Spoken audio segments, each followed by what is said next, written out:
ಅವ್ರು ಏನು ರೂಲಿಂಗ್ ಕೊಡ್ತಾರೆ ಅದು ನನಗೆ ಇಷ್ಟನೋ ಕಷ್ಟನೋ ಐ ಹ್ಯಾವ್ ಟು ಫಾಲೋ. ಅದು ಮೀರಂಗಿಲ್ಲ ಅಲ್ಲ, ನಾನು ಮೀರಂಗಿಲ್ಲ, ವಿರೋಧ ಪಕ್ಷದ ನಾಯಕರು ಮೀರಂಗಿಲ್ಲ. ಇದನ್ನು ಹೊರತುಪಡಿಸಿ ಇನ್ನು ರಾಜ್ಯದ ವಿಚಾರಕ್ಕೆ ಬರೋಣ. ಈ ಜಾತಿ ಗಣತಿ ವಿಚಾರ ತುಂಬ ದೊಡ್ಡದಾಗಿ ಚರ್ಚೆ ನಡೀತಾ ಇದೆ. ಜಾತಿ ಗಣತಿ ಬಗ್ಗೆ ಕಾಂಗ್ರೆಸ್ ಪಕ್ಷ ತನ್ನದಾದಂಥ ನಿಲುವನ್ನು ಹೊಂದಿದೆ. ನೀವು ಕೂಡ ಪ್ರಬಲವಾಗಿ ಜಾತಿ ಗಣತಿ ಬಗ್ಗೆ ಮಾತನಾಡ್ತಾ ಇರುವಂಥವ್ರು. ಬಟ್ ಜಾತಿ ಗಣತಿ ಎಲ್ಲೋ ಒಂದು ಕಡೆಗೆ ಪೊಲಿಟಿಕಲಿ ಟೂಲ್ ಆಗೋಗ್ತಾ ಇದೆಯಾ ಅಂತ, ಅದನ್ನು ಸ್ವೀಕರಿಸ್ತಾನೂ ಇಲ್ಲ, ಒಪ್ಕೋತಾನೂ ಇಲ್ಲ, ರಿಜೆಕ್ಟ್ ಮಾಡ್ತಾನೂ ಇಲ್ಲ. ಇಲ್ಲ, ಹಾಗಿಲ್ಲ. ನೋಡಿ, ನಮ್ಮ ಪಾರ್ಟಿದ ನಿಲುವು ಭಾಳ ಸ್ಪಷ್ಟವಾಗಿದೆ. ಜಾತಿ ಗಣತಿ ಆಗಬೇಕು, ಸರಿಯಾಗಿ ಆಗಬೇಕು. ಸಿದ್ದರಾಮಯ್ಯ ಸಾಹೇಬರು ಏನು ಹಿಂದಿನ ಸರ್ಕಾರದಲ್ಲಿ ಕಾಂತರಾಜ್ ವರದಿ ಅಂತ ನಾವೇನು ಹೇಳ್ತೀವಿ, ಅದಕ್ಕೆ ಅವರ ಆದ್ಯತೆ ಮೇರೆಗೆ ನಾವು ಮಾಡಿರೋದು. ಅದು ಇನ್ನೂ ನಾವು ನೋಡಿಲ್ಲ ಹೇಗಾಗಿದೆ ಅಂತ. ಅಷ್ಟರಲ್ಲಿ ಕೆಲವು ಸಂಸ್ಥೆಗಳಿರ್ಬೋದು, ಕೆಲವು ಸಮುದಾಯಗಳಿರ್ಬೋದು, ಅದು ಅವೈಜ್ಞಾನಿಕವಾಗಿ ಆಗಿರ್ಬೋದು ಅಂತ ಅವ್ರದ್ದು ವಿಚಾರ ಇದೆ. ಅದಕ್ಕೆ ಮಾನ್ಯ ಉಪಮುಖ್ಯಮಂತ್ರಿಗಳು ಅದು ಏನೇ ಆಗಲಿ ನಾವು ಅದಕ್ಕೆ ಬದ್ಧರಾಗಿದ್ದೇವೆ, ವೈಜ್ಞಾನಿಕವಾಗಿ ಆಗಲಿ ಅಂತ ಹೇಳ್ತಾರೆ. ಬಟ್ ಅದ್ರಲ್ಲಿ ಸಾಕಷ್ಟು ಡಿಸ್ಪ್ಯೂಟ್ ಕಾಣಿಸ್ತಾ ಇದೆ ಅಂತ ಕಾಂಗ್ರೆಸ್ ಪಕ್ಷದ ಸರ್ಕಾರದಲ್ಲಿ. ಸ್ಪಷ್ಟವಾಗಿ ಹೇಳ್ತಾ ಇದ್ದೀನಿ, ನೀವು ಕೇಳಕ್ಕೆ ತಯಾರಿಲ್ಲ. ರೈಟ್, ಹೇಳಿ. ಅದನ್ನು ಫಸ್ಟ್ ನಾವು ಏನಿದೆ ತರಿಸಿ ನೋಡ್ಕೊಳ್ಳೋಣ. We will place it before the cabinet. ಅದು ವೈಜ್ಞಾನಿಕವಾಗಿ ಆಗಿದೆಯೋ ಅವೈಜ್ಞಾನಿಕವಾಗಿ ಆಗಿದೆಯೋ ಅದು ಆಮೇಲೆ ತೀರ್ಮಾನ. ನಾವು ಯಾರು ನೋಡೇ ಇಲ್ಲ ಅಲ್ಲ, ಇನ್ನು ನೋಡೋ ಇಲ್ದವ್ರಕ್ಕಿಂತ ಮೊದಲೇನೆ ಅವೈಜ್ಞಾನಿಕ ಅಂತ ಹೇಗೆ ಹೇಳ್ತಾರೆ? ಕೆಲವು ಸಂಸ್ಥೆಗಳ ಮನವಿ ಪತ್ರಕ್ಕೆ DCMನವರು ಸಹಿ ಹಾಕಿದ್ದಾರೆ. ಅದಿರುವಂಥ ವಿಚಾರ. ಅದು ಸರ್ಕಾರದ ಭಾಗವಾಗಿ KPCC ಅಧ್ಯಕ್ಷರಾಗಿ ಈ ರೀತಿ ಸಹಿ ಹಾಕೋದು ಎಷ್ಟು ಸರಿ ಅಂತ. ಸಂಸ್ಥೆ ಅಲ್ಲ, ಕೆಲವು ಪ್ರತಿಷ್ಠಿತವಾದಂಥ ಸಂಘಟನೆಗಳು ಮತ್ತು ಸಂಘಟನೆಯಲ್ಲಿ ಇರುವಂಥ ವ್ಯಕ್ತಿಗಳು ಯಾರಿದ್ದಾರೆ ಅವರು ಇದ್ರ ಬಗ್ಗೆ ಪ್ರಶ್ನೆ ಎತ್ತಿದ್ದಾರೆ. ಅದು ನಾನು ಈಗ DCMಗೆ ಕೊಟ್ಟರೆ ಅವರು CM ಜೊತೆ ಚರ್ಚೆನೇ ಮಾಡಬಾರ್ದಾ? ಚರ್ಚೆ ಮಾಡೋದು ಓಕೆ. ಈಗ ಮುಖ್ಯಮಂತ್ರಿಗಳಿಗೆ ಮನವಿ ಕೊಟ್ಟಂಥ ಪತ್ರದಲ್ಲಿ ಏನಂತ ಇದೆ, ಇದನ್ನು ತಿರಸ್ಕರಿಸಬೇಕು, ಅವೈಜ್ಞಾನಿಕವಾಗಿದೆ ಅಂತ ನೇರವಾಗಿ ಅದರಲ್ಲಿ ಸಬ್ಜೆಕ್ಟೇ ಇದೆ. ಸಬ್ಜೆಕ್ಟ್ಗೆ ಸಹಿ ಹಾಕಿದವ್ರು ಯಾರು? ಮಾನ್ಯ ಉಪಮುಖ್ಯಮಂತ್ರಿಗಳು. ಅದೇ ಹೇಳ್ತಾ ಇದ್ದೀನಿ ಸರ್, ನೇರವಾಗಿ ಉಪಮುಖ್ಯಮಂತ್ರಿಗಳೇ ಇದ್ರ ಬಗ್ಗೆ ಸ್ಪಷ್ಟೀಕರಣ ಕೊಟ್ಟಿದ್ದಾರೆ.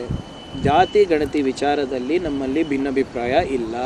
ವಿಧಾನದ ಬಗ್ಗೆ ಕೆಲವು ಜನರು ಆಕ್ಷೇಪ ವ್ಯಕ್ತಪಡಿಸಿದ್ದಾರೆ. ಅದನ್ನು ಸರಿಪಡಿಸಿದ್ರೆ ನಮಗೆ ಯಾವುದೇ ತೊಂದರೆ ಇಲ್ಲ ಅಂತ ಅವರೊಬ್ಬರೇ ಅಲ್ಲ.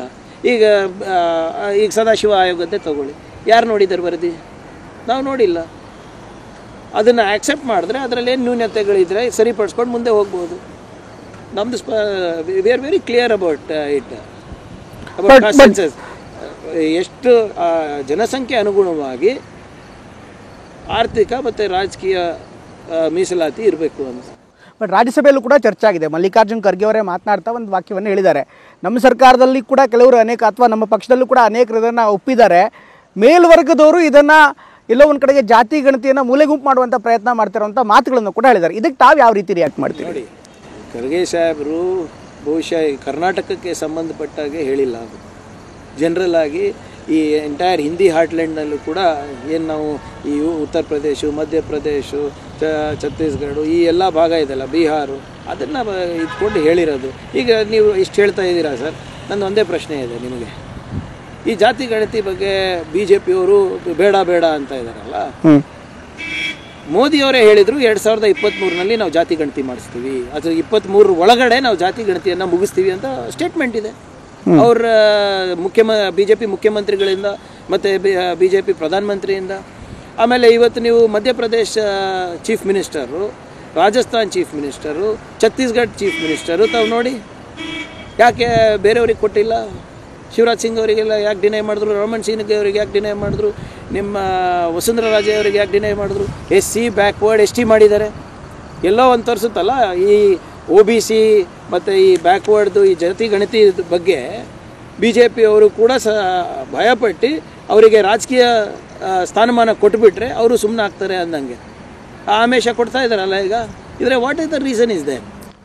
ಖರ್ಗೆ ಅವರು ಆ ರೀತಿ ಮಾತಾಡಿದ್ದಾರೆ. ಅಫ್ಕೋರ್ಸ್ ನೀವು ರಾಷ್ಟ್ರೀಯ ಮಟ್ಟದಲ್ಲಿ ಮಾತಾಡಿರ್ಬೋದು ಅಂತ ಹೇಳ್ತೀರಿ. ಬಟ್ ಇಲ್ಲ ಆಗ್ತಾ ಇರುವಂಥ ಬೆಳವಣಿಗೆಗಳನ್ನು ಗಮನಿಸ್ತಾ ಇದ್ದಾರೆ, ರಾಜ್ಯದ ಬೆಳವಣಿಗೆಗಳನ್ನು ಗಮನಿಸ್ತಾ ಇದ್ದಾರೆ, ರಾಜ್ಯದ ಕಾಂಗ್ರೆಸ್ ನಾಯಕರು ಸಹಿ ಮಾಡಿರೋದನ್ನು ಗಮನಿಸ್ತಾ ಇದ್ದಾರೆ. ಎಲ್ಲೋ ಒಂದು ಕಡೆಗೆ ಇಲ್ಲಿಗೆ ರಿಲೇಟಿವ್ ಆಗ್ತಾ ಇಲ್ವಾ? ಅದು ಇಲ್ಲಿಗೆ ಒಂದು ರೀತಿ ಪೊಲಿಟಿಕಲಿ ಸಂದೇಶ ರವಾನೆ ಆಗ್ತಾ ಇಲ್ವಾ? ಇದು ಭಾಳ ಸ್ಪಷ್ಟವಾಗಿ AICC ಅಧ್ಯಕ್ಷರು ಭಾಳ ಸರಿ ಹೇಳಿದ್ದಾರೆ ಸಂದರ್ಭದಲ್ಲಿ. ಸ್ಟೇಟ್ ಇಶ್ಯೂಸ್ ಬಗ್ಗೆ ಸ್ಟೇಟ್ ಲೀಡರ್ಶಿಪ್ ವಿಲ್ ಹ್ಯಾಂಡಲ್ ಅಂತ. ಅದು ತಮಿಳುನಾಡುನೇ ಇರ್ಬೋದು, ಉತ್ತರ ಪ್ರದೇಶ ಇರ್ಬೋದು, ಕರ್ನಾಟಕನೇ ಇರ್ಬೋದು. ರೈಟ್.